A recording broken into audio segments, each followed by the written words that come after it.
Il faut défendre le quotidien.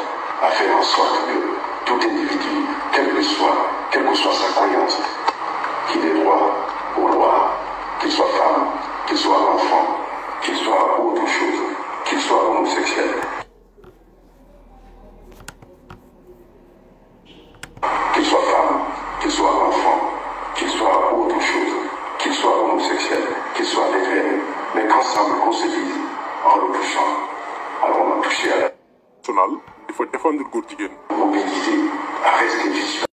à faire en sorte que tout individu, quel que soit sa croyance, des droits aux lois, qu'il soit enfant, qu'il soit autre chose, qu'il soit homosexuel, qu'il soit lesbien, mais qu'ensemble qu'on se dise qu'il soit autre chose, qu'il soit homosexuel, qu'il soit lesbien, mais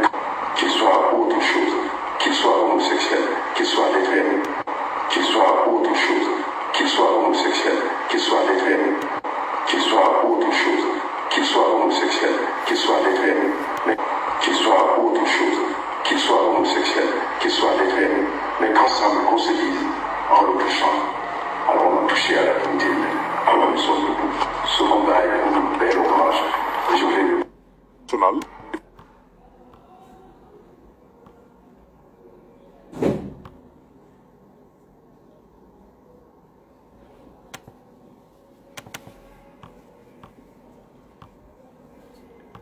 Avait accepté la majorité. Seules 28 recommandations sur ce total-là ont été notées. Mais ces 28-là ne concernent pas seulement les personnes, l'homosexualité, mais ça concernait certaines dispositions relatives au code de la famille, aux droits des femmes, à l'autorité parentale.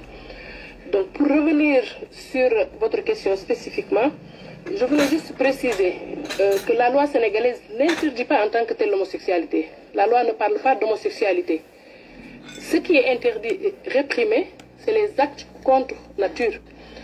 Donc pour revenir sur votre question spécifiquement, je voulais juste préciser que la loi sénégalaise n'interdit pas en tant que telle l'homosexualité. Que la loi sénégalaise n'interdit pas en tant que telle l'homosexualité. Que la loi sénégalaise n'interdit pas en tant que telle l'homosexualité. La loi ne parle pas d'homosexualité. Que la loi sénégalaise n'interdit pas en tant que telle l'homosexualité. Que la loi sénégalaise n'interdit pas en tant que telle l'homosexualité. Que la loi sénégalaise n'interdit pas en tant que telle l'homosexualité. Que la loi sénégalaise n'interdit pas en tant que telle l'homosexualité. Que la loi sénégalaise n'interdit pas en tant que telle l'homosexualité. Que la loi sénégalaise n'interdit pas en tant que telle l'homosexualité. La loi ne parle pas d'homosexualité. Ce qui est interdit et réprimé, c'est les actes contre nature. Et actes contre nature commis en public. Parce que si ces actes sont commis en public, ils sont considérés comme des attentats à la pudeur. Ce qui veut dire qu'au Sénégal, il ne s'agit pas de persécuter les personnes homosexuelles dans leur intimité, dans leur vie privée, dans leur maison. Non. C'est des actes contre nature commis en public qui sont interdits et réprimés. Et je reviens à ce qui...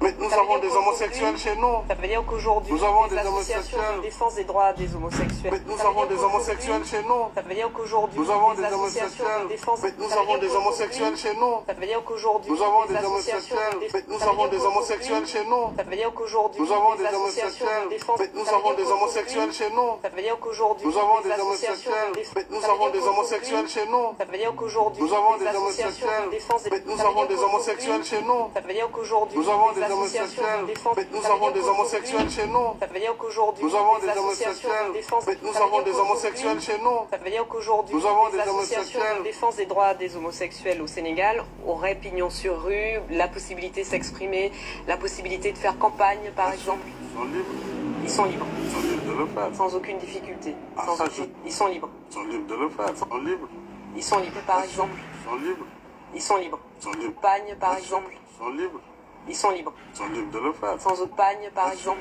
Ils sont libres. Ils sont libres. Ils sont libres de le faire. Sans campagne, par exemple. Ils sont libres. Ils sont libres. Ils sont libres de le faire. Sans campagne, par exemple. Ils sont libres. Ils sont libres. Ils sont libres de le faire. Sans campagne, par exemple. Ils sont libres. Ils sont libres. Ils sont libres de le faire. Sans aucune difficulté, la possibilité de s'exprimer, la possibilité de faire campagne, par exemple. Ils sont libres. Ils sont libres. Ils sont libres de le faire. Sans aucune difficulté. Ah, Sans ça, je aucune ne sais atteinte. pas s'ils auront des difficultés ou pas. Pas avec le gouvernement, c'est sûr. Mais est-ce que...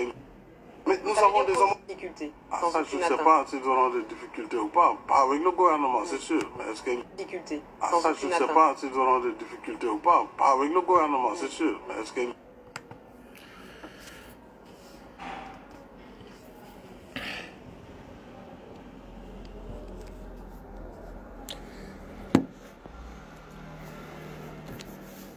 asalaamaaleykum mbokk yi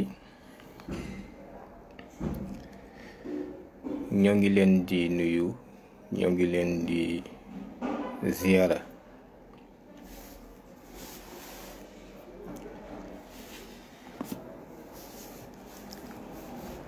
di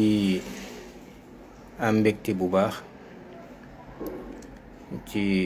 mën a jokkoo ak yéen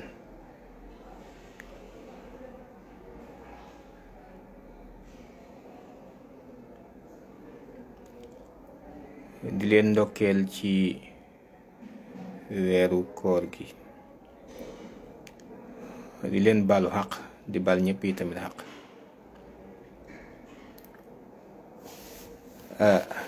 di wax ñi noo ngi ci waajtaayu jëm ci le 23 mai incha allah ñoo ngi ci woo sénégalais yëpp ndax yaakaar naa ni actuellement li ñuy wax la boucle est bouclée kilifa yi ñu waroon a dem yëpp dem nañ ci ñoom alhamdulilahi rabil alamin tey ci alxames ji lañ dem seeti woon njabootuk maam limaamullaahi waxtaan ak porte parole kër ga di rakk ci xalif bi mu dalal ñu waxtaan wu yaatu mu def nit ku ubbeeku di nit ku baax waaye ñuy gërëm njabootam ñi nga xam ni ñoom lañu àndaloon tey dem ci moom muy maam Libaas Laay vraiment nit ku baax ak maam Seydi di kenn ci ànd sàmm jikko yi moom tamit ak bokk yi nga xam ni ñoom lañ àndaloon dem fa waaye it di ci gërëm vraiment di ko gërëmee jaraaf nga xam ni moom moo dox ak moo jàpp ndalal yoon woowu ba ñu mën a gise ak kilifa gi ndax avant ñuy dem tournée lañu namoon ginnaaw Dakar la ñuy déparé fi la ñuy tëjee sax waaye ñu bëggoon a tàmbalee ci ñoom ñu ñaanal ñu soog a dem waaye biñ niñ ko bëggee woon it amewuñ ko moo tax bi ñu delsee tey ji yàlla dimbali nañu ba ñu dem yegg ca ñoom ba daanu dajul suuf mënuñoo wax ni de sénégalais yépp wax nañ ak ñoom waaye yaakaar naa ni li ëpp ci sénégalais yi wax nañ ak ñoom dem nañ ci gox yi département yi dem nañ seeti kilifa yi ci diine ji, ci kilifa yi ci wàllu aada, ci kilifa yi ci wàllu société civile muy syndicat yi ak kilifa yi ci imam yi, sëriñ daara yi et cetera, kilifa yi ci kuréel yi ndaw yi, kuréelu jigéen ñi, seeti nañ leen waxtaan ak ñoom. léegi nag ñu jëm ci bis boo xam ni bis bu historique la, bis bu am solo la. li tax bis boobu am solo mooy Sénégal combat yu bari jaar na fi, xeex yu bari itam jaar na fi. sénégalais yi di ñu am taxawaay, di ñu amit ay valeur, di ñu am démb itam, donte am nañu fi jaar bëgg ñoo gëmloo ni ñun amuñu démb, amuñu lu baax, amuñu xam-xam, waaye am nañ ci loo xam ni gànjarawu na, am nañ ci loo xam ni lu tonawu la, am nañ ci loo xam ni mën nañ cee sédd àdduna ñëpp jariñu ci. tey nag bu ñu yeggee ci jamono ñu bëgg ñoo indil li gën a bon ci àdduna muy mbirum góor jigéen, ndax bu fekkente ni dafa doon lu ñu bëgg a yaatal imposé ko, sëriñ Mouhamadou Lamine Laye am laaj bu am solo boo xam ne yóbbante nañu ko ni nañ ko boole ci suñu communication. mooy góor jigéen yi ñi leen di jàppale seen projet lan la. su fekkonte ni ñoom seeni baay góor jigéen lañu duñu judd, bu fekkoon seeni baay ay gay lañu ñoom duñu judd, waaye bu fekkonte ni seeni yaay yi leen jur ay lesbienne lañu tamit ñoom duñu judd. waaw léegi lan moo tax ñoom ñu am droit ci juddu ba noppi bëgg a xañ yeneen génération yi ñu war a juddu? loolu benn laaj la. beneen laaj bi ci des mooy ni su fekkente ni ñoom dañ ni léegi li ñu xamoon, waxuma sax diine, waaye li ñu xamoon donte dañ koy tudde nature wala lu mu mën a doon, nee na dañ koy inversé. waaw léegi li tax ñoom góor jigéen ñi buñ lekkati ndawal, buñ naan meew, buñ taalati làmp, ndax làmp kat dañuy boole plus ak moins. ndawal pour ñu lekk ko, ab mâle muy tëb ab femelle doom mën caa juddoo, loolu procréation mën a am. loolu ci la meew di mën a bàyyikoo, ci la yeneen ak yeneen di mën a bàyyikoo. kon bu fekkente ni loolu ñoom dañ ko bëgg a tey wërale ci àdduna bi, rawatina ñi ñuy wax mbootaayu xeet yi muy Nations Unies, loolu ak ndof mënu ko weesu, ak nit yi di ko mënu ko weesu. kon dafay mel ni ñoom waratul noo soxla ci li ñuy tudde nature bi dara, ndax nii la yàlla binde moom. muy couple, lu mu bind ci couple la ko bind. ba tax na kon ñoom ndax sañ-sañ bi ñu am ci juddu wala àq ak yelleef bi ñu am ci juddu dañ koo bëgg a xañ ñeneen ñi nga xam ne war nañoo juddu ëllëg. wala boog ñoom ndax dañoo bëgg àdduna si tukki, àdduna jeex benn yoon, bu kenn juratul nañu àppal àdduna fii ak 60 ans 100 ans maximum laa la wax, benn nit dootul dox ci kaw suuf si. bu fekkee kenn waratul a juddu, jigéen ñi dañuy sëy ci seen biir, góor ñi di sëy seen biir, nañu ber jigéen ñi dem beru fële, ñu ber góor ñi dem beru fële. fii ak 100 ans àdduna jeex takk. est-ce que ñoom loolu lañ bëgg? kon nag muy ay laaj yoo xam ne yu am solo la. bi ñu ko yóbbante it ñu nuñ ko danañ porter laaj yooyu incha allah jottali ko. di ko jaajëfal vraiment di jaajëfal aussi suñu mbokki Laayeen yépp, di leen nuyu. tamit jaraaf Youssou Ndoye au passage, vraiment nit ku woyof la. jëmmi waxtaan bi tey nag dama ko jëmale rek ci leeral ñetti yëf, ndax dañu jëm ci le 23 te incha allah irréfutablement ñoo ngi dëgmal bis boobu jëm ci kàttanu yàlla ak ndimbalam ak mbaaxam ngir yëkkati raaya lislaam fii, ngir yëkkati ak dëgg, ngir yëkkati ak mbaax, ngir tappale, wuruj, wor, yi nga xam ni moo nekk ci réew mi mu deñ ndax aw askan buñ la ca tànnee jiital la seen biir te gënoo leen juddu gënoo leen démb say maam gënta jàmbare seeni maam amoo fa xam-xam bu nit ñi amul amoo fa daraja ju nit ñi amul yoroo fa alal ju nit ñi amul te yii yépp boo ko yoroon yi tamit dafa dul doy waxuma la nag ñu naan la amoo fa ak ragal yàlla wala cër ci yàlla loolu moom waxaale wu ma ko kon bu mbooloo mi dajalee yëkkati seen kàddu jox la ko bu mbooloo mi dajee yëkkati seen alal jox la bu mbooloo mi dajee bari ay àq ak yelleef yu ñu amoon ñu jël ko dagg jox la nga am daanaka droit de vie et de mort ci kaw nit ñi sañ a tëj ay jàkka li muy sensible di néegub yàlla ñu jox la sañ-sañu nga mën a tëj néegu yàlla yi nga mën a am sañ-sañu léegi ni ñu bu waxtu sàngam jotee bu kenn génnati yéen ñëpp tëj naa leen fi baram bu kenn yëngu doole jooj jépp aw askan yëkkatiku jox la nga wëlbatiku di signer ay accord ak ay convention ak it di dugal ca biir luwaaya ak wëlbati mbir yoo xam ni dëppoowul ak pas-pasu nit ña dëppoowul ak aaday nit ña dëppoowul ak jaar-jaari nit ñi ak lañu xam loolu ak wor la loolu wor la te wor baaxul ndax képp koo xam ni wor nga kenn nit yàlla da nga xam ni ko xarañ la dana dugal ci sa biiru dund ay wax yoo xam ni buy dikk sa kaw da nga xam ni war yi agsi na rawatina ko war askanu lëmm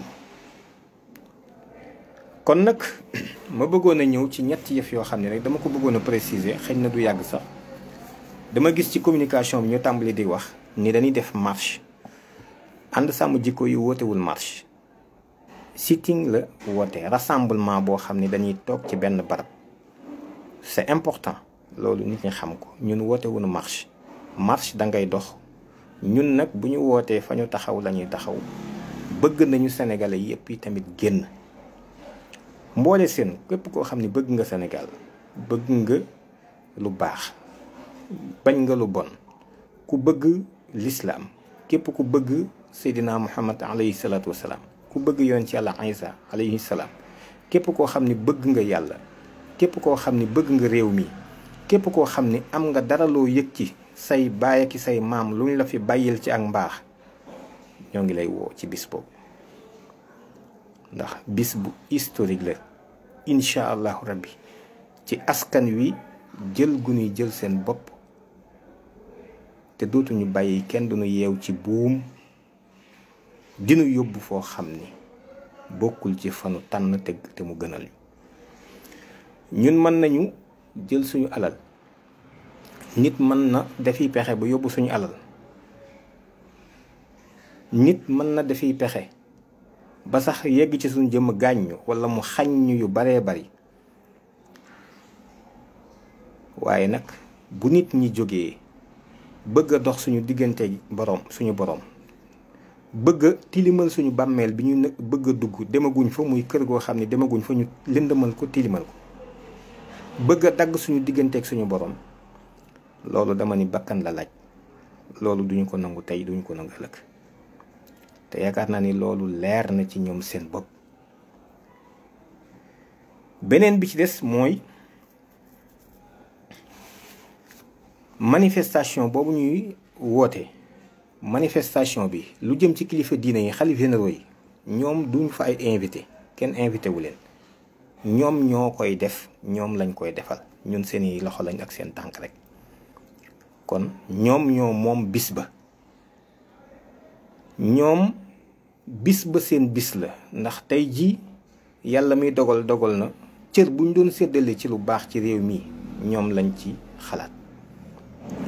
te it li ñuy yaakaar ci yàlla yi tamit ñoom lañ ca gën a yaakaar fi mu nekk nii waaye ñoom ñëpp kilifa diine yi ba ci église bi ba ci bois sacré bi ba ci tamit ñi nga xam ne ñoom ñu ngànk diine l'islam bi suñu toogoon fële yeneen nit ñi woote ci réew mi rawatina politiciens yi toog ci geneen wet ga ñu wax ni kaay leen sénégalais yi wuy siñu jàpp naa ni plus de 90% des sénégalais danañ dem wuy ji kilifa diine yi. kon nag loolu mooy tegtale ni kilifa diine yi ñooy kilifa réew mi kon nag bu fekkee dañoo nar a yàq réew mi ci jikko ci nasaxal ko ci tëral ay loi ak règlement yoo xam ne dafa safaanoo ak suñu pas-pas te nar a yàq suñu diggante ak suñu borom ñëpp ci am responsabilité waaye nag ñi yàlla jiital ci kanamu diine ji ñoo ci ëpp responsabilité. ba tax na bis boobu bisu turuux yi nekk ci Sénégal yépp la. bis la boo xam ni bisu mboolem amir yi nga xam ni ñoo jiite association islamique yi la ak mbootaay ya nga xam ni ñoom la. bis la boo xam ni mbooleem kuréel yi nga xam ne taxaw nañu te nekkal askan wi donte lu mu néew ci ab lim ñooñu bis boobu seen bis la ci société civile bi moo xam syndicaliste yi la moo xam mbootaayu élèves yi la daara yi moo xam sëriñ daara yi moo xam imaam yi la moo xam képp koo xam ni yaa ngi taxaw donte ñaari nit nga ngeen doon te di bëgg lu baax di bañ lu bon di xëy ci intérêt Sénégal ak di gontu ci intérêt Sénégal bis boobu sa bis la. su ko defee nag loolu la ñu bëggoon a leeral au passage nag may wax ni mboolem homme politique yi nekk Sénégal kenn nit dong moo signé goon pétition bi mooy Cheikh Bamba Dièye. kenn nit dong moo ko ci signé mooy Cheikh Bamba Dièye il faudrait que loolu mu leer aussi am nañu wax ni danañ ko signé waaye signé guñ ko Cheikh Ahmadou Bamba Dièye kese moo signé pétition bi nga xam ni mooy demandé ñu criminaliser mbirum góor jigéen ci Sénégal. incha allah le 23 it danañ leeral situation bi yépp ni mu demee ci ñi nga xam ni contacté nañ leen wuyootuñ mënatuñ leen jot sax déjà. nga xam ne dañuy daw kenn ku ci nekk sa situation muy parti politique yépp nag danañ leeral seen mbir ak nit ñi nga xam ne ñoo ngi yëngu di laaj baatu askan wi itam te mbir mi nangu woon ci àddu ñoom dañ ci bëgg a daw ñooñu yépp it ñi ci contact ñëpp danañ wax seen tur ngir askan wi mën a xam mbir moomu nan la demee. ñetteel bi ci mujj nag mooy dafa am ñu ma dégg ci communication bi ñuy wax ni Sénégal dañuy bëgg am ab loi buy daganal mbir góor jigéen ànd sàmm jikko yi mosul wax loolu ñun ànd sàmm jikko yi waxuñu loolu de mosuñu ko wax. léegi nag foofu dama bëgg a leeral loolu ñun mosuñu wax ni dafa am loi bu ñu bëgg boo xam ni dafa ma nga peut-être assemblée wala nguur gi moo bëgg a def ab loi boo xam ni day daganal mbirum góor jigéen. on n'a jamais dit ça, on l'a jamais dit. li ñu wax danaa ci dellusi léegi waaye damay leeral mbir moomu sax ni mu demee lan la. Sénégal dégg ngeen ko léegi teg naa ko la délégation sénégalaise ci EPU bu 2019 wax nañ ni Sénégal moom yoon condamné wul mbirum góor jigéen tegal naa leen ko ngeen dégg ko. beneen bi ci des bu ñu demee ci ndey charte réew mi muy constitution bi. constitution bu 2001 bi nga xam ni am na ak coppat gu ci amaat en 2016 mais constitution 2001 bi moo fi nekk ba léegi. constitution boobu lan la wax buñ demee ci muxaddima bi maanaam ci préambule bi dafa wax ni le peuple du Sénégal souverain maanaam kon réew mi askan wi ñoo ko moom genn kilifa fi nekk mooy askan wi dans son ensemble. bi mu ne profondément nangam convaincu nangam considérant que nangam conscient nangam attaché à l'idéal de l'unité africaine affirme. alors li askan wi njëkk a affirmé ñu delloo ko mel ni moom mooy waxal boppam ginnaaw bi ñu ko présenté li mu wax mooy son adhésion à la déclaration des droits de l'homme et du citoyen de 1789. ce qui veut dire que askanu Sénégal li nga xam ni lañu tegoo te nangu ko gis ni moo jub moo gën a jub moo dëppoo ak àq ak yelleef doomu aadama mooy li baax tey baaxal mooy lii ak leer ndax moo bàyyi ko ci siècle des Lumières mooy la déclaration des droits de l'homme et du citoyen de 1789 dafay mel ni kon le peuple sénégalais li ñu jàpp mooy mboolem lu fi jiitu woon te bàyyi ko ci siècle des ténèbres ndax siècle des lumières moo di leeral ceeñeer yi bàyyi ko ci les illuminés fés ñu war a nos luy doxal àdduna bi kon la ko jiitu bàyyi ko woon ci diine dafay mel ni loolu luy lëndëmal la dafa mel ni lu ñàkk jub la wala lu ñàkk maandu la wala lu matadi la kon li askanu Sénégal tànn mooy la déclaration des droits de l'homme et du citoyen lii ci préambule bi askanu Sénégal lii la njëkk a tànn wala boog lii lañ ko tànn la déclaration des droits de l'homme et du citoyen de 1789 kon ñooñu am nañ une certaine conception de l'homme de ses droits de ses libertés ñooñu lañu wax ni ñoom lañu jàpp moo gën a jub moo gën a maandu ba tax na ñun ci loolu lañu adhéré loolu nag dafa am bunt yu muy ubbi ndax bu ñu fàtte ni Occident ñoom dafa am nu ñu gisee lool waaye ñu teg ci et aux instruments internationaux adoptés par l'Organisation des Nations Unies et l'Organisation de l'Unité africaine lii tamit dafay ubbiwaat beneen bunt boo xam ni bu gravissime la li tax mu gravissime mooy tout ce qui concerne les droits de l'homme selon la vision de l'Occident parce que bu ñuy wax ay ONU ak ay Nations Unies ak ay droit international nangam ak nangam comprenez vraiment que c'est tout simplement la conception que les Occidentaux ont de ce problème-là ou bien en fait de cette question-là c'est aussi simple que ça amul benn africain buy xalaat a ñëw fii naan way xalaat bi ma am xaaral ma ñëw wax leen ko du tout ñun juste dañuy takk buum suñu baat rek xëcc yóbbu d'ailleurs laaj naa ko benn journaliste sax ne ko yow est-ce que ñeme ngaa gént waxuma sax nga xalaat ko mais ñeme ngaa gént léegi am say idéaux yu ñu gëm fii ñun Afrique wala Sénégal dem fële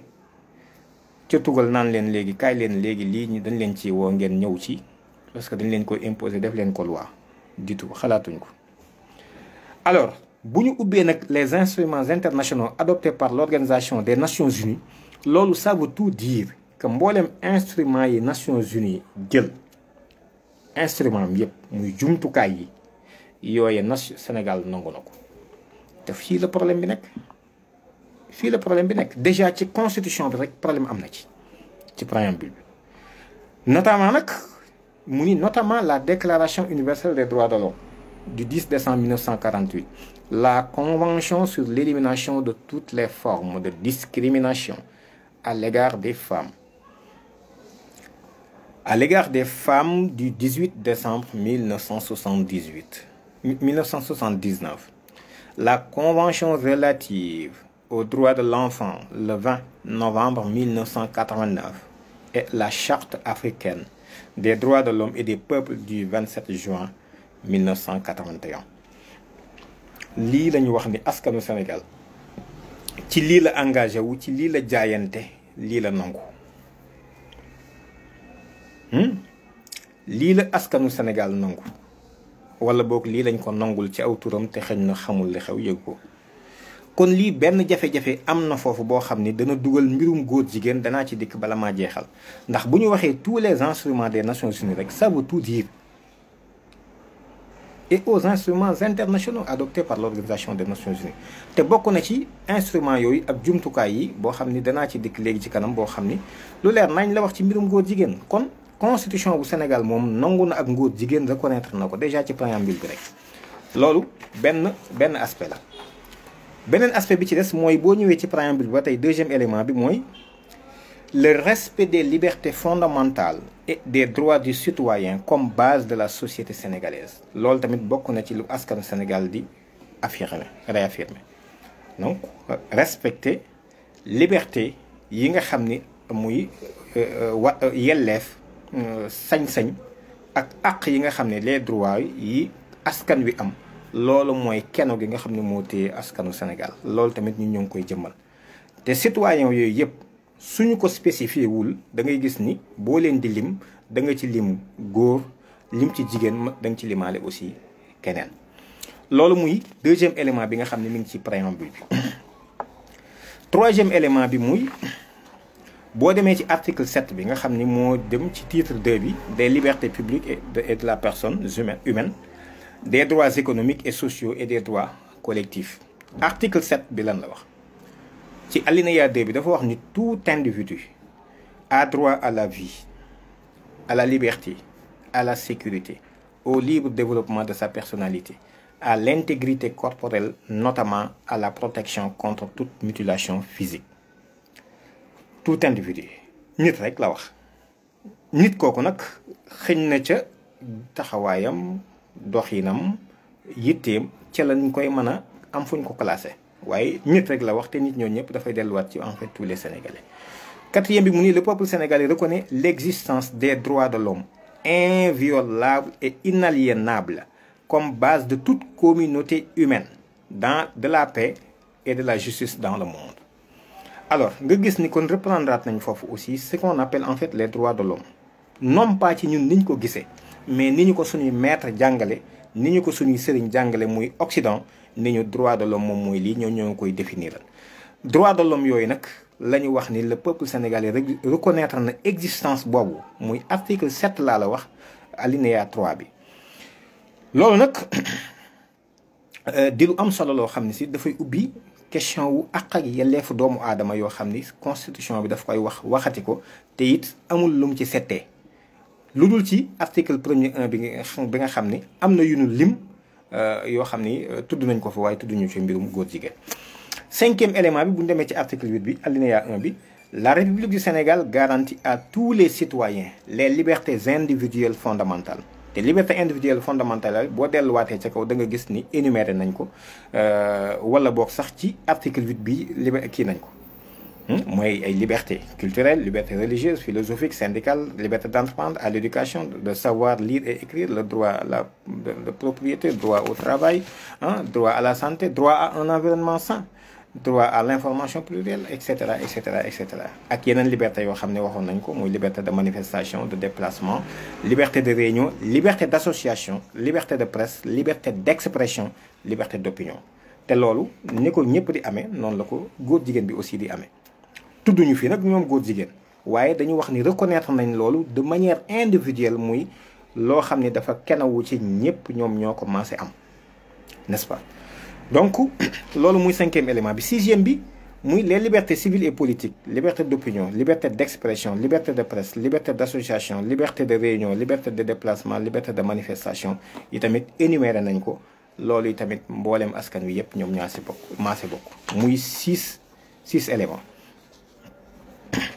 su ko defee 7e bi mooy article 98 article 98 de bu constitution bi dafa am lu ñu fa wax loo xam ni itam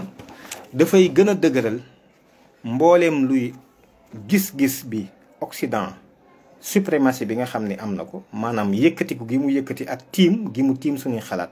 sañ-sañ bi muy tiim suñuy sañ-sañ man-man gi muy tiim yi tamit suñu man-man article 98 bi daf koy firndeel. dañu wax ni les traités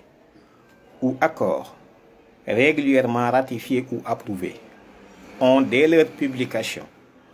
une autorité supérieure à celle des lois sous réserve pour chaque accord ou traité de son application par l'autre partie. maanaam suñu waxtaanee akub tubaab wala ay tubaab wala ñoom ñu génn bitim réew am ñu waxtaanal en tout cas génn nañ ci frontière yu Sénégal ñu am ñu fa waxtaanal ba bind ci dara xaatim ko ci këyit loolu bu ñu delsee ñooñu jëfe ko fekk na publier nañ ko ci journal officiel loolu dafay tiim loi yi mu fekkoon Sénégal loi yi bu fekkee fii la nekkoon lañ waxoon ak tubaab bi daf koy tiim nii. kon lan mooy dox ci diggante boobu puisque loi bi mooy li député sénégalais yi waxoon ak askan wi la xànq nopp bi wax te ñu bind ko ci këyit ñu jëlee ko bitim réew mooy tiim loi bi kon léegi harmonisation moo fi des. harmoniser mooy lii suufee moom la ñu fexe dëppale ak lii ci kaw lii suufee muy loi bi moom la ñu fexe dëppale ak ci kaw te gis nga kon article 98 bii rek leeral na loolu pour wane ni effectivement Sénégal ay am xam-xam nekkuñu fi ay ñu am taxawaay nekkuñu fi ba tax na xamuñu fan la ñuy teg seen tànk ak fu ñu jëm loolu nag moo waral buñ leen defalee benn semblant de démocratie sax ban naan dañuy woteeg suñu président yi suñu assemblée yi wote nañ loi it buñ leen bàyyi ci loolu ndax xamuñu fu ñuy taxaw xamuñu fu ñuy jaar xamuñu tamit fuñ war a jëm. kon léeg-léeg bu tubaab bi ki wet war naa yëy sunum nopp indil ñu leneen loo xam ne tiim na loi bi bu ko defee nag ñu daal di sopparniwaat loolu dëppale ko ak loi bi loolu xeet la ci donc approche boo xam ne dañ koy am boo xam ne nit ki mën nay jàngal nit ak di ko wommat di ko yóbbu te du ko heurter du ko violenté du ko saaga waaye da koy wan rek ni ko xamoo léegi def ko nii su ko defee indilaat ko leneen ni ko yër ko mu ni ko léegi dëppaleel ak li nga defoon ak lii noonu moom mooy li article 98 bi wax. kon leer na ni ku suivre waxtaan yi ni def xam ni Nations Unies ñoo porté en tout cas agenda bii di daganal ak borom ñaari tur yi war ngaa xam ni kon article 98 bi bañ ko bindee ci constitution yi rek la lépp ubbeeku ci am nañ fi sañ-sañ bu nekk ndax Sénégal bu ko xisee signé te it ca préambule bi it loolu la waxoon adhéré nañ ci loolu dugg nañ ci nangu nañ ko te amuñu ci benn réserve boo xam ne signalé nañ ko ci constitution bi véritablement loolu mooy indi jafe-jafe yow loolu mooy 7e élément bi. 8e bi nag moom moo jëm ci article 25 alinéa 3 bu constitution bi mooy 2016 yi ñu soppatoon. xam nga bi ñuy soppat ñu bari dañuy faral di wax ni loi bi dañ koy bëgg a yóbbu assemblée nationale wala nangam ñun waxuñu loi bu ñu yóbbu assemblée nationale. loi bu ñu fa doon yóbbu ku suivre li ma wax léegi nii it maanaam mbirum harmonisation lay doon waaye lu ko tiim jëmmal na loolu dëggal na ko te it prescrire nañ ko ba pare mi ngi ñu bind ci biir constitution bi loolu moom doonatul débat bi. alors article 25 boobu lan la wax ci nouveau droit yi ma leeral aussi ni les nouveaux droits dafay dogal boo xam ni Nations Unies mi ngi ko jëloon le 15 juin 2011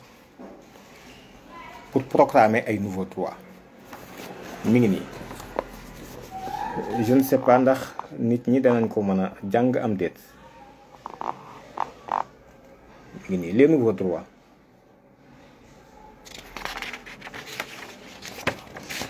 résolution bu Nations Unies jël la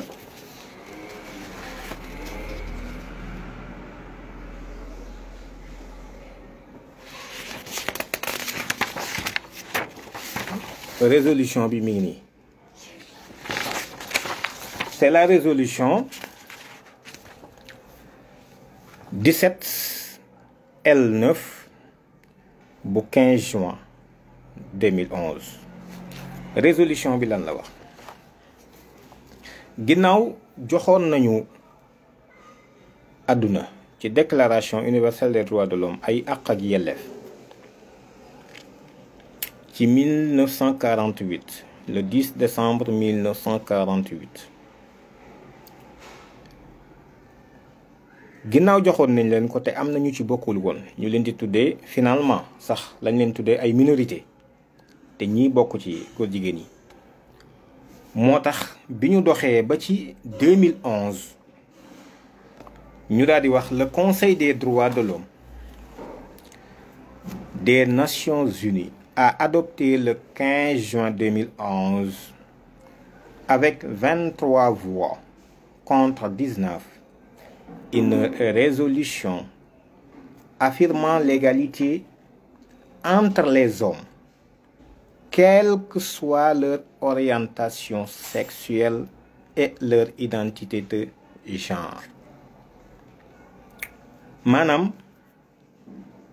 nit ku mën a doon fii homme nit rek lay firi nit ku mën a doon gis-gisam ak yëg-yëgam ak jëfiinam ci wàllu sëy ak xar kanam gam àndale nee na kenn dootu ko boddeeti par rapport ak àq ak yelleef yooyu ndax 48 kenn waxu ko ci woon moo tax en 2011 la li am. alors nouveau droit yooyu nag nga xam ni moom la Nations Unies proclamé en 2011 moom la Sénégal reprendre en 2016 ci référendum bi nëbb ko nit ñi ndax boo xoolee 15 points yi ñu indi woon bokk na ci 4e point bi moo doon la reconnaissance de nouveaux droits aux citoyens.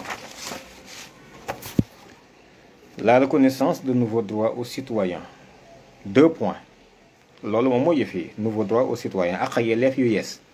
droit à un environnement sain. Un environnement mbokk yi environnement mooy li la wër li la gaw li la wër. li la wër nag ngelaw li asamaan seeg suuf seeg jaww jeeg ndox meeg mala yi garab yi yooyu yëpp ci la bokk.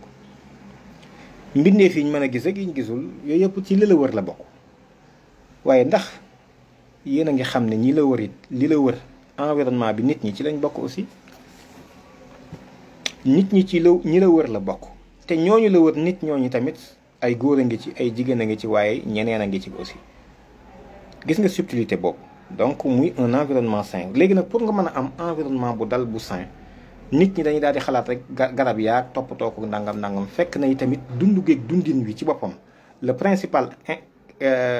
concerné ñu wax ko muy la reconnaissance de nouveaux droits aux citoyens te les citoyens du garab yi les citoyens du bàyyi ma yi les citoyens du ngelaw li citoyens yi mooy nit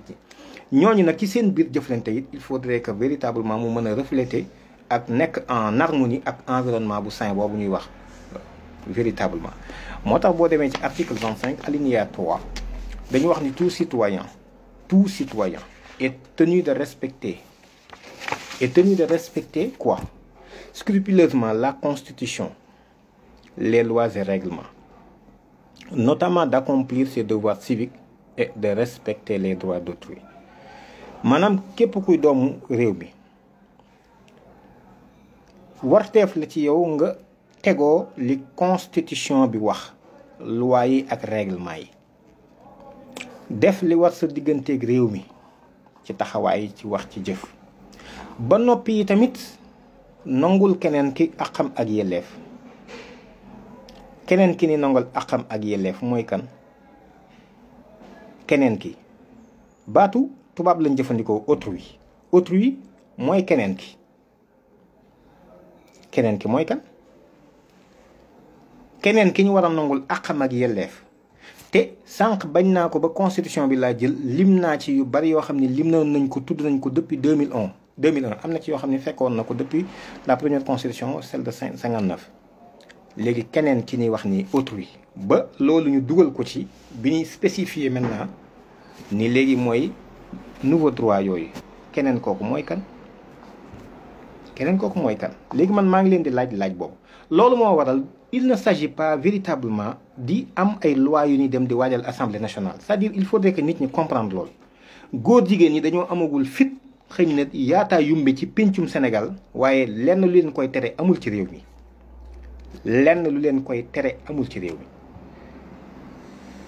lenn amul maanaam constitution bi garantir na leen ko d'abord ba pare c'est-à-dire loolu mooy li am la constitution les garantit en foi ces libertés là et ces droits waaye avant constitution bi leen ko leeral constitution bi moo wax ni Sénégal soobu na nangu na mboolem instrument yi nga xam ne yépp Nations Unies daf koy jëflante daf ko yor mboolem instrument yu Nations Unies yépp Sénégal nangu na ko loolu kañ jeexal nay wax léegi Sénégal bu nangoo mboolem instrument yooyu yëpp léegi instrument yooyu yëpp ci la nouveau droit yi ma doon wax léegi nii muy la résolution des Nations Unies ci la yeneen ak yeneen aussi nekkat né libre égaux et cetera te loolu Sénégal nangu na ko bind na ko ci constitution bi te loolu waxoon na ni mooy tiim loi yi muy fekk ci biir réew mi kon Sénégal ba mu nangoo ak ngóor jigéen yàgg na il faut que loolu leer ci bopp nit ñi moo tax ñun suñu combat waxuñu ni dañoo bëgg a empêcher loi buy bëgg a dem ci assemblée nationale loolu dafa war a leer li ñu wax mooy ni yii ñu dugal ci biir constitution bi ak ay loi yoo xam ne jël nañ ko après 2016 bi yooyu moo dëppoowul ñun ak suñu ngëm-ngëm dëppoowul ak suñuy aada vraiment dëppoowul ak ay suñu réalité socio-culturelle loolu moom mooy li war a deñ donc arrêtez cet agenda là. Très souvent nag am na ñuy wax ni wéy président moom bëggul góor jigéen wala boog wax na sax ni moom tant que mi ngi fi kenn du ko daganal xam ngeen luy daganal mooy permettre nit ki xam nga mën nañ ba dépénaliser dara te duñ ko daganal maanaam loi bu jëloon di condamner dara benn loi crime wala délit léegi ñu teggi loi boobu firiwul ni ba tey ni daganal nañ ko ndax mën nañ cee bañ a wax dara bokkut ak ñu jël ko ba noppi ni may nañ leen ñu yaataa yumbi am nañ seeni droit nangam ak nangam donc ñaari yëf yu bokkul la kon duma ko daganal googu duma ko daganal jooju ñun waxuñu loolu waxuñu ko ndax loolu liñ ñuy yab loolu seen fukki junni xel xalaatu waaye li ñuy wax ak li ñuy def moom moo bokkul te loolu moom mooy li war a dakk ba tax na kon mbokk yi na ngeen def focus ci xam ni il ne s'agit pas d'une loi bu ñu war a yóbbu assemblée nationale ndax day daganal góor jigéen déedéet góor jigéen yi ci Sénégal bépp àq ak yelleef am nañ ko fi ñoom ba pare loolu mi ngi ci constitution bu Sénégal li may wax aussi lu leer la loolu moo mën a waral may gouvernement bu Sénégal ñu dugal benn loi boo xam ni si mooy le nouveau code de la presse loi boobu lan la wax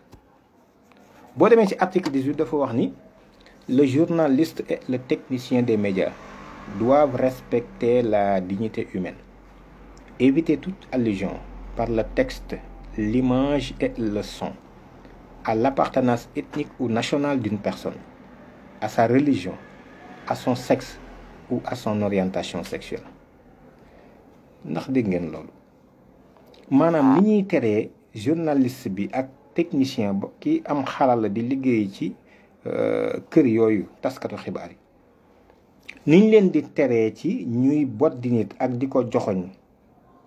joxoñ ngir barab sàngam la dëkk ci réew mi waaso sàngam la bokk ci réew mi góor la moo tax ñu bëgg koo joxoñ jigéen la moo tax mu jóge noonu lañ ko teree ñu joxoñ aussi góor jigéen orientation sexuelle nit ki sañuñu koo joxoñati fi mu nekk nii di góor jigéen mën ngaa wax nag ci plateau yi mbiri góor jigéen waaye nag diw sàngam mii 2 plus la non loolu moom dañ ko loi bi daf ko tere te loi bi nag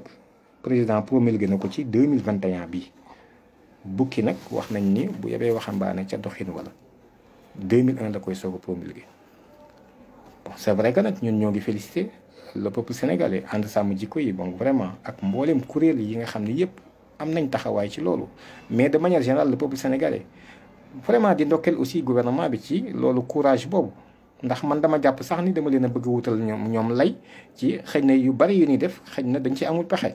waaye buñ leen ci jàppalee rek ñoom it danañ ci sant ndax yaakaar naa ni ñoo war a bokk li ñu bëgg ndax li askan yu bëgg rek la ñu war a bëgg ba tax na le terme genre bi ñu doon def ci permis de conduire en tout cas permis yi ñu gis ñu signé ko ci mois de mars bi génn yiñ ci gisagoon yëpp léegi delloo nañ ci sexe mais loolu ñoom ñoo ngi leen ciy ndokkeel ndax mbir mi loolu kese la yéen dañ leen a liggéeyloo képp yéen réew mi moomu leen ko doonuwu leen ko xarewu leen ba jàpp nit ñi ay jaam kon su fekkente ni dafa am lu askan wi bëggul loolu waru leen koo def te dafa jaaduwul ndax ak tooñ la te gis nga tooñ ku ko xeeb man dama jàpp ni ko xamul dara nga tooñ benn nit ni mu ko raawee waxuma laa tooñ askan wu lëmm ak li fi nekk ci mbaax ci biir réew mi loolu nañ ko bàyyi xel kon boog ñu xam ni sitting la mais du marche muy benn le 23 mai 2021 place de la nation place de l'obélisque muy Colobane mbooleem département yi Sénégal yépp aussi mbooleem département yi Sénégal mooy 41 département yi desaat yépp mboole seen ku ci nekk da nga koy def fa nga nekk sa département organiser ko ànd ko waa département ba ñu jiital ci nag ndaw ñi woo jigéen ñi woo kuréeli diine yi muy ñu nekk ci l'islam ñu nekk ci église bi ak ñeneen ak ñeneen ak ñeneen woo franc-maçon yi rek lañ ci woowul suñu jotaay franc-maçon yi ak góor jigéen ñi rek lañ ci woowul mais ñoo ngi woo ñi ci des ñëpp ñoo ngi leen ci woo ñëpp danañ def fi fexe ba woo leen te jàpp naa ni képp ku bañ ak ngóor jigéen da nga teew ci jotaay boobu kuñ fa gisul rek xëy na da nga am ngànt wala nga bokk ci ñuy jàppale góor jigéen yi waaye képp ku bëgg lu baax bañ lu bon woo nañ la ci waaye nañu woo sëriñ daara yi nañ woo imam yi nañu woo kilifay diine yi jiital leen ci ndax lii combat bi seen combat la kon nag loolu ci boppam mooy incha allahu rabbi li ñuy waaj le 23 sitting lay doon Dakar région de Dakar bépp nag ñooy àndandoo 4 départements yi defandoo ko fii à Colobane waaye di waxit ni ñi nga xam ne dem nañoo dem sax ba am nañ ngànt mënuñoo ñëw te nekk ci seen gox nañu def ab vidéo déclaré wu jigéen ñi togg ak ñooñu génn daal di def ab déclaration daal ni ñun ànduñu ci lii ànduñu ci suba su ko defee yooyu déclaration yëpp danañ ko boole ñu xam ne lii mooy position officielle bu Sénégal askan wi ñoom lii lañ wax. keneen ku ñëw yoot ba wax leen leneen it dëppawul ak li askan wi wax su ko defee beneen bi ci des it mooy waxuñu ni dafa am loi bu war a dem assemblée ngir ñu daganal ak ngóor jigéen loolu on a jamais dit ça ñun li ñu wax mooy ni góor jigéen yi seen i àq ak yelleef constitution bi garanti na ko ba pare loolu ba mu amee du tey yàgg na te jàngat naa leen ci lu toll ci juróom-ñetti tolluwaay ci biir constitution bi loo xam ni firndeel na lool. ba tax na kon ñun waxuñu lool li ñu wax mooy agenda bii di dox ci Sénégal te Nations Unies décidé ko bëgg koo imposer Sénégal xoj leen te Sénégal nangu depuis 2016 di ko doxal loolu la ñu wax ni nañ ko dakkal muy benn. nañ dakkal cet agenda là na ko gouvernement bu Sénégal dakkal te mi ngi koy déroulé depuis 2016 d'ailleurs xam nañ sax ni Ndeye Saly Dieng mi jiite ministère de la femme de la famille et du genre fi mu nekk nii mi ngi ci ab liggéey ngir di yalwaan mi ngi yalwaan laa wax de ministre bi mi ngi yalwaan ngir am ñu ko jàppale pour ñu évaluer SNEC bi fi mu nekk nii muy la stratégie nationale pour l'équité et l'égalité des genres xam nga lii garaaw na de ana kii ana Makhtar Sarr Makhtar Ndeye Saly Dieng mi ngi yalwaan laa wax mi ngi yalwaan ngir bëgg ñu ko jàppale ci xaalis sarax ko pour mu mën a évaluer la SNEC damay wax document baa ngi nii document bii dama leen ni Ndeye Saly Dieng moo ko signé mën naa cee lire tuuti mu wax ni le ministre le 26 avril 2021 demande d'appui au processus d'évaluation de la stratégie nationale pour l'équité et l'égalité des genres SNEC. Monsieur le directeur donc mi ngi ko adressé le monsieur le directeur de la coopération technique belge. Monsieur le directeur, sur instruction de son Excellence, Monsieur le Président de la République, mon département a entamé le processus d'évaluation de la SNEC 2. En effet, cette directive vient renforcer les lignes directrices du schéma institutionnel de la SNEC qui prévoit la tenue de revue annuelle et à mi-parcours de son plan de mise en œuvre. Aussi, la présente revue constitue une étape importante de dialogue entre toutes les parties prenantes et doit être un moment d'appréciation de la pertinence de la mise en œuvre des progrès réalisés et des écarts notés. Par ailleurs, la revue donne une nouvelle opportunité pour réactualiser la SNEC en tenant compte des mutations et enjeux induits par la pandémie Covid-19 qui a exacerbé les inégalités de genre avec des impacts différenciés sur les hommes et les femmes. Au regard de l'intérêt que votre institution accorde à la promotion du genre, je sollicite votre appui technique et financier pour conduire ce processus d'évaluation qui constitue une haute priorité du chef de l'État. Ce n'est pas moi qui l'ai dit, c'est Ndeye Saly Dieng qui l'écrit dans ce document-là. Connaissant votre engagement constant auprès de mon département, je vous prie de croire, monsieur le directeur, à l'assurance de ma considération distinguée. Pièce jointe, les TDR de l'évaluation et de recrutement de consultants, le budget provisionnel. ndax boo yalwaan it li ngay soxla da ngay wax ñaata la. Alors, monsieur le directeur nangam signé le ministre wala bokk la ministre Salimata Diop Dieng le 26 avril 2021. Numéro de document bi 411 ministère de la femme, famille, genre et protection des enfants, etc. Donc mi ngi nii li aju ci document bi yëpp mi ngi nii tout. Donc c'est un document, c'est pas trop volumineux quand même, mais ñoom li ñu ci soxla yalwaan gi yëpp li ñu soxla ci yalwaan gi mi ngi fi. xam naa lu xaw a xoromu la nag ndax di tere yalwaan ba noppi yalwaan moom bon yaakaar naa ni ndumbelaan rek la am ndumbelaan kese la am. Il faut ñu arrêter yalwaan gi ba noppi yow it sol sa costume cravate dem di yalwaani xam nga loolu véritablement paradoxe la quand même paradoxe la. ma profité ci waxaale aussi ni man ànduma ci xale yi ñuy utiliser ñuy taxawalu ci mbedd yi suba ngoon buddi bëccëg lekku jànguñu defuñu dara te amaana loolu suñ ko defee ba pare kenn moo koy récolter rek la ci ay business am loolu on doit l'arrêter à tout prix loolu moom waxuma ko ànduma ci. waaye nag am maa jib mi benn xeetu tarbiya ci Sénégal dafa am loo xam ni dafa collé ak suñu réalité nit ñi fi gën a baax ñépp jaar nañ ci loolu moom véritablement waxuma ko kon nag ku naan bu nu yalwaan wax dëgg yàlla it waaw waroo bind nag weeti bataaxel yi di ab laaj appui ñu jàppale la ki taxaw laada bi daal fekk nga ñuy añ ku nekk ñu tibb la dañ lay jàppale ci jox la nga mën a dimbandiku parce que la coopération belge la lañ am lépp duñ ko jox Sénégal waaye soo leen waxee techniquement xëy na mën nañ la appuyer mais financièrement aussi li nga laaj ak yalwaan la ñu ñëw jox la ko donc loolu moom mooy li nga xam ni moom mooy li am alors ba tax na kon ñu xam ni ñun ñett yooyu lañu woote wunu marche sitting lañu woote defuñu ko aussi ci suñu tur mais ci turu kilifa diine yi ci turu kilifa aada yi képp kuy kilifa képp ku bëgg lu baax bis bi sa bis la yaa ko moom ñetteel bi tamit waxuñu ni dafa am loi bu ñu bëgg a yóbbu à l'Assemblée nationale déedéet waxuñu loolu li ñu wax mooy ni ak yelleefu góor jigéen yi ak ñi mel ni ñoom ñooñu seeni ak yelleef constitution bi jël na ko en compte bu yàgg déjà ci préambule bi rek génn naa ci ñaari passage ak ci corps texte constitution bi su ko defee ma jeexal waxtaan wi nag li ñu tàmbalee woon ñu jeexalewaat ko ma wan leen lu Sidi Kaba waxoon lu Macky Sall waxoon ak i tamit lu délégation bu Sénégal ci EPU bu 2019 bi leen Nations Unies di natt ñoom it lu ñu waxoon kon foofu lay jeexalee waxtaan wi ñu tàmbalee ko kon ci Sidi Kaba ñoo ngi sant ñëpp nag ñoo ngi gërëm ñëpp wasalaam ngeen xam ni daal mbokk yi nag kenn ku ci nekk fi mu ne yaa am responsabilité ci taxaw ñu taxaw mboole sun ñun ñëpp ci orientation bi nga xam ne moom la Nations Unies am bëgg a forcer loxob suñuy njiit loolu ñun askanu Sénégal am nañu droit ci taxaw ni loolu duñ ko seetaan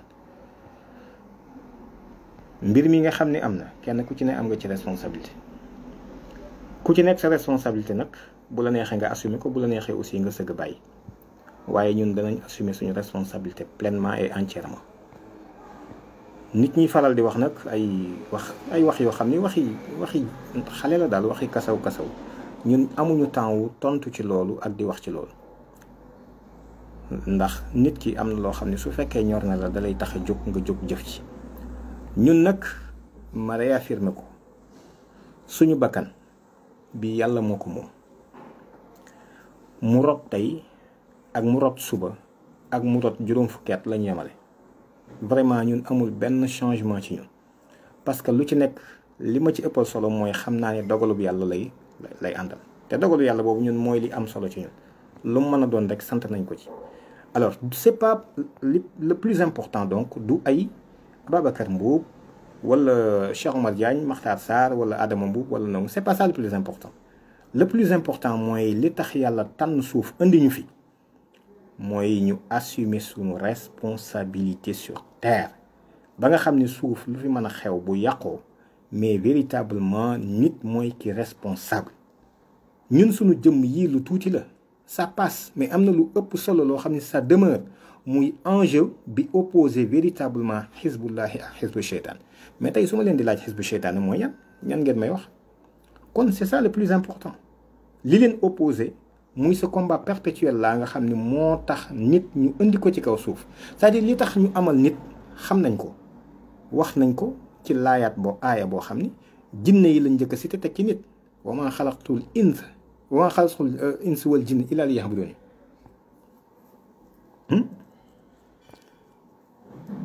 wa maa xalaqtul jinna wal insa illaa liya'buduun waaw ñu baal ma de dama jum ci aaya bi waaw wa maa xalaqtul jinna wal insa illaa liya'buduun kon binduñu jinne ak nit li ñu jaamu yàlla kon fu ñu mën a nekk aussi jaamu yàlla la ñuy def fu ñu mën a nekk jaamu yàlla la ñuy def waaye nag yàlla li mu yor ci ay pays maa ngi koy waxtaan ak sànq ay samay rakk yu ma seet si woon yàlla li mu am ci ay pays prenons juste la voie lactée li fi nekk ci ay pays ay milliards la léegi lan moo tax yàlla tànn suuf yóbbu ñu ci rek muy ci suñ système solaire bi li tax yóbbuwuñu ci beneen système li tax génnewuñu voie lactée yóbbuñu feneen loolu bokkatul ak objet création bi kese objet de résistance bi ak mission bi tax ñu résider loo ñu foofu mooy li tax ñu indi ñu ci kaw suuf mooy yan bi nga xam ne gaaraloon na ko malaaka yi les êtres supérieurs et les êtres inférieurs mboole seen ñooñu gàntu nañ loo xam ne nit mooy ki ko engagé kon loolu moo tax ñu tànn suuf teg ñu fi ba noppi borom bi nag wala tufsidu fil ard ba'da islahiha fexe leen boobu suuf yàqu ginnaaw bi ñu ko defaraatee léegi nag lu ngeen bëgg ginnaaw suuf yàlla defaraat na ko comme ko dénkoon nangu na ci loxoom nommé un nouveau gouverneur